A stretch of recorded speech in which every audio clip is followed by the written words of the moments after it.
हजारों साल नरगिस अपनी बेनूरी पे रोती है। हजारों साल नरगिस अपनी बेनूरी पे रोती है। बड़ी मुश्किल से होता है चमन में दीदावर पैदा। आज पूरे हिंदुस्तान के लोग गमजदा है। आज पूरे हिंदुस्तान के लोग शोक में हैं, क्योंकि आज भारत के रत्न रतन टाटा इस दुनिया को अलविदा कह गए। वैसे आपको बता दूं, लेजेंड्स कभी मरते नहीं हैं, वो हमारे दिलों में हैं और हम हमेशा उन्हें याद करते रहेंगे। और यही तो रतन टाटा ने कमाया है। आज गांव गांव के लोग रतन टाटा के जाने पर गम का इजहार कर रहे हैं, गमजदा है, शोक में है। रतन टाटा के जीवन से दो अहम किस्से हम आपके सामने पेश कर रहे हैं, जिसे सुनकर यह अंदाजा हो जाएगा कि रतन टाटा धुन के कितने पक्के थे और उन्होंने अपने मान का बदला किस ढंग से लिया। ये बात 90 के दशक की है, जब टाटा सन्स के अध्यक्ष रहते हुए रतन टाटा के नेतृत्व में टाटा मोटर्स ने अपनी कार टाटा इंडिका लॉन्च की थी। लेकिन उस समय टाटा की कारें उस हिसाब से सेल नहीं हो पा रही थी जिस तरीके से रतन टाटा ने सोचा था। टाटा इंडिका को ग्राहकों का खराब रिस्पॉन्स मिले और लगातार बढ़ते घाटे के चलते ऐसा समय आ गया कि उन्होंने पैसेंजर कार डिवीजन को बेचने का फैसला कर लिया। और इसके लिए रतन टाटा ने अमेरिका के कार निर्माता कंपनी फोर्ड मोटर्स से बातचीत की। जब रतन टाटा ने अपने पैसेंजर कार बिजनेस को फोर्ड मोटर्स को बेचने का फैसला लिया, तो लग्जरी कार निर्माता फोर्ड के चेयरमैन बिल फोर्ड ने उनका मजाक उड़ाया।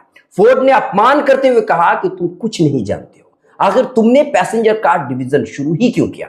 फोर्ड का कहना यह था कि ये डील करके वो टाटा पर एहसान ही करेंगे। रतन टाटा बिल्कुल शांत थे। रतन टाटा ने फोर्ड अध्यक्ष के इन शब्दों को सुन करके मन ही मन में यह फैसला कर लिया कि वो बिल फोर्ड को ऐसा सबक सिखाएंगे जिसकी वो कल्पना नहीं कर सकते। रतन टाटा अमेरिका से लौटे और अपना पूरा ध्यान कंपनी के कार डिवीजन को बुलंदियों पर पहुंचाने के लिए लगा दिया। उनकी मेहनत रंग लाई और करीबन 9 साल के बाद यानी कि 2008 में उनकी टाटा मोटर्स दुनिया भर के मार्केट में छा चुकी थी और कंपनी की कार बेस्ट सेलिंग कैटेगरी में सबसे ऊपर आ गई थी। और वहीं दूसरी तरफ 2008 की वैश्विक मंदी में फोर्ड मोटर्स की हालत पतली हो चुकी थी, दिवालिया होने वाला था। ऐसे समय में फोर्ड मोटर्स को उभारने के लिए रतन टाटा आगे आए और उन्होंने फोर्ड के सबसे लोकप्रिय जैगुआर और लैंड रोवर ब्रांड को खरीदने का ऑफर दे दिया। और इस सौदे के लिए रतन टाटा को अमेरिका नहीं जाना पड़ा, बल्कि उनका अपमान करने वाले बिल फोर्ड खुद अपनी पूरी टीम के साथ मुंबई आए और अभी दोनों ब्रांड टाटा के पास है। तो ये कहानी थी। दूसरी कहानी है 1 लाख की कार। जी हां, 1 लाख की कार रतन टाटा ने एक बार मुंबई की तेज बारिश में 2 व्हीलर पर 4 लोगों के एक परिवार को भीगते हुए देखा था। इसी दृश्य ने उन्हें टाटा नैनो कार की निर्माण करने की प्रेरणा दी।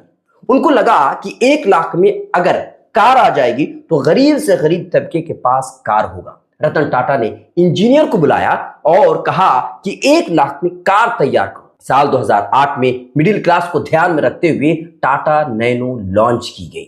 ये भारतीय कार इतिहास की अब तक की सबसे सस्ती कारों में से एक है।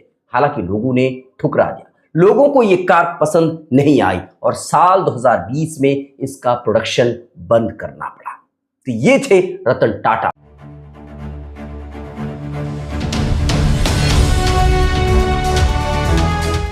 ट्रू रिपोर्ट्स, सच आप तक।